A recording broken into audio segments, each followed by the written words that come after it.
This is All India Radio. The news read by Anuja Kumar. The much-awaited updated final list of the National Register of Citizens (NRC) has been released in Assam. Names of 3 crore 11 lakh applicants have been included in the final NRC, while 19 lakh 7,000 have been excluded. The NRC is an exercise to identify Indian citizens living in Assam, a state marked by illegal migration from Bangladesh. The NRC State Coordinator's Office said in Guwahati that the status of both inclusion and exclusion can be checked online on the NRC website www.nrcassam.nic.in. The hard copies of the supplementary list of inclusions are available for public viewing at the NRC Seva Kendras, offices of the Deputy Commissioner and offices of the Circle Officer during office hours. Assam Chief Minister Sarbanand Sonowal has urged the people to maintain peace and tranquility in the state.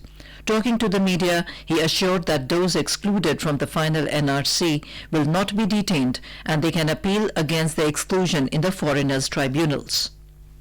The Assam government will establish 400 foreigners' tribunals in the state to deal with such appeals. It is for the first time since 1951 that the NRC has been updated in Assam to identify bona fide residents.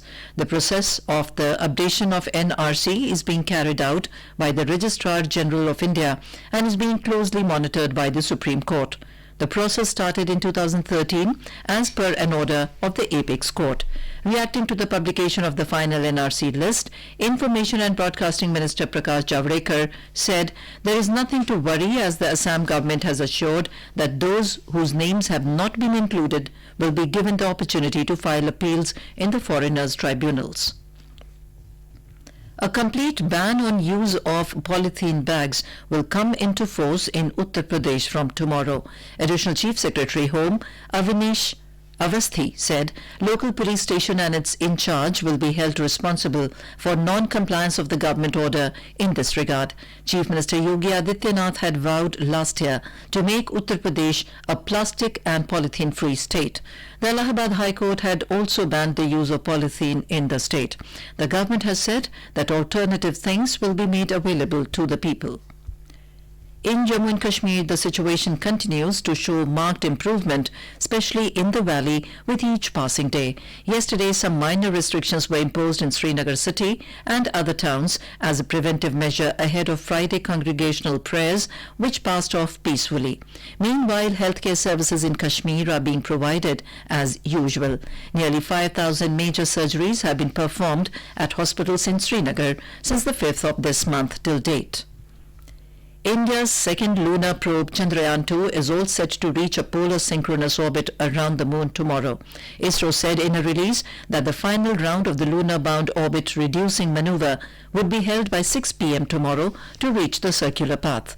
It is planned to take the integrated lunar craft Chandrayaan-2, consisting of the orbiter lander Vikram and rover Pragyan, in about a 100-kilometer distant path around the moon with the last such operation. A similar operation held yesterday evening was a resounding success as it reached the intended path. The lander carrying the rover is set to make a soft landing near the lunar south pole on the 7th of next month.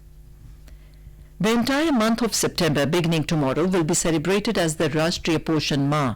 The Prime Minister's overreaching scheme of holistic nourishment, Poshan Abhiyan, is a multi-ministerial convergence mission with the vision to address malnutrition with a targeted approach by 2022. Speaking about malnutrition in his Man Ki Baat program last month, Prime Minister Narendra Modi said, due to lack of awareness, both poor and affluent families are affected by it. Earlier, Women and Child Development Minister Smriti Irani had appealed to the stakeholders, including Anganwadi workers, to reach out to every household with the message of 5 mantras, including importance of the first 1,000 days of a child and the fight against anemia and diarrhea. Poshan Abhiyan was launched by the Prime Minister in March last year from Jhunjhunu in Rajasthan. The program aims at achieving improvement in the nutritional status of children up to 6 years of age, adolescent girls, pregnant women and lactating mothers. And with that, we end this news bulletin.